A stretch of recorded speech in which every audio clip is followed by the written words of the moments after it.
Krátko po stretnutí Ružomberok Dác, s ktorom sme prehrali 2-1, sa rozprávame s kapitánom mužstva Petrom Majerníkom. Peťo, môžeme nejak zhodnotiť tento dnešný zápas? Ja si myslím, že to nebol náš najvydarenejší zápas, ale myslím si, že odohrali sme slušný zápas, boli tam aj šance z našej strany, takisto zo strany Ružomberka. Myslím si, že diváci sa nenudili, šance boli na oboch stranách, ale hovorím, Ružomberok využil dve, my len jednu, takže odchádzame s prehrou. Čo sa týka nejakých štatistík tohto zápasu, bolo to celkom vyrovnané, ale výsledok nakoniec nie. A čo bolo také rozhodujúce, pretože sme prehrali? Možno to bolo aj o trošku šťastí, že možno keby nejaká tá naša šanca by sa ujala ešte v prvom polčase.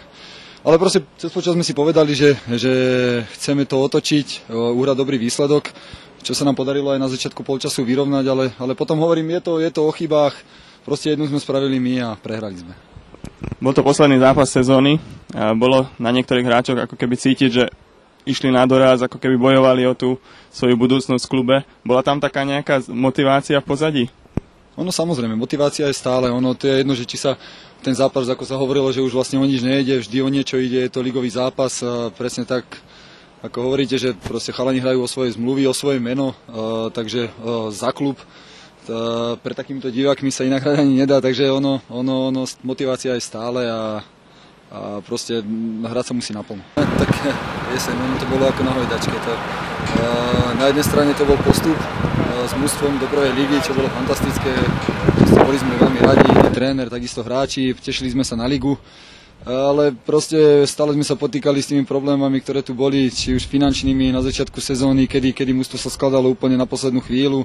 Potom to pretrvávalo počas sezóny, korupčná aféra, takže tam toho bolo viacej a proste boli to aj také proste veci, ktoré sme ani my niekedy nemohli ovplyvniť.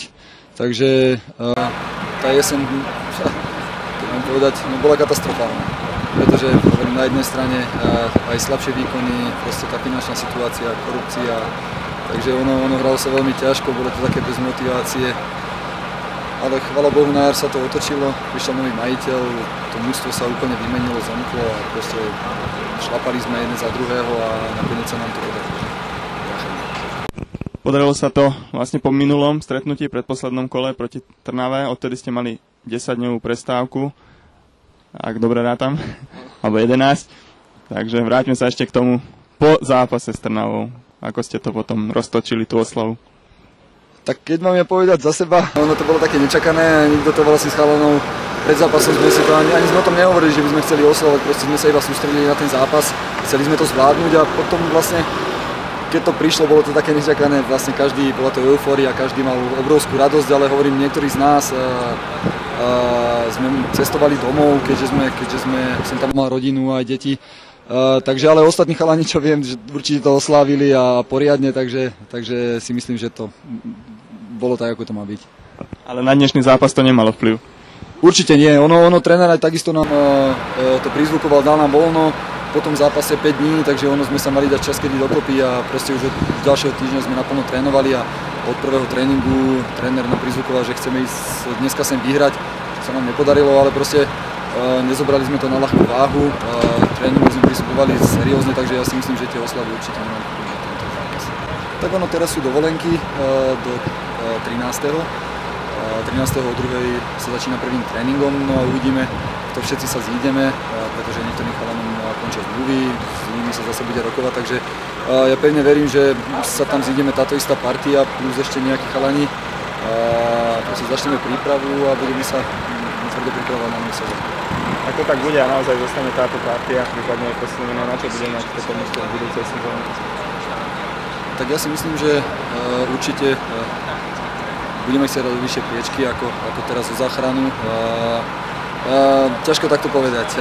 Nejaké ciele určite si stanoví majiteľ, bude sa to určite riešiť aj tým, akí hráči prídu, kto príde, takže ciele sa budú určite stanovovať pred sezónou a nechcem teraz o tom nejako hovoriť, či stretabulky alebo vyššie nejaké pozície, ale hovorím, to je na trénerovi a na majiteľovi. To, že zmluvali končí dnes, ako čo viem, možno aj niektorým iným chalanom, takže hovorím, sme sa už s trénerom bavili, tak ja mám záujem tu ostať, keď budem mať záujem aj klub, takisto budem veľmi rád. a ešte by som, vlastne keď mi to aj zdravie dovolí, ešte by som určite nejakú tú sezónu pohral a pomohol dať.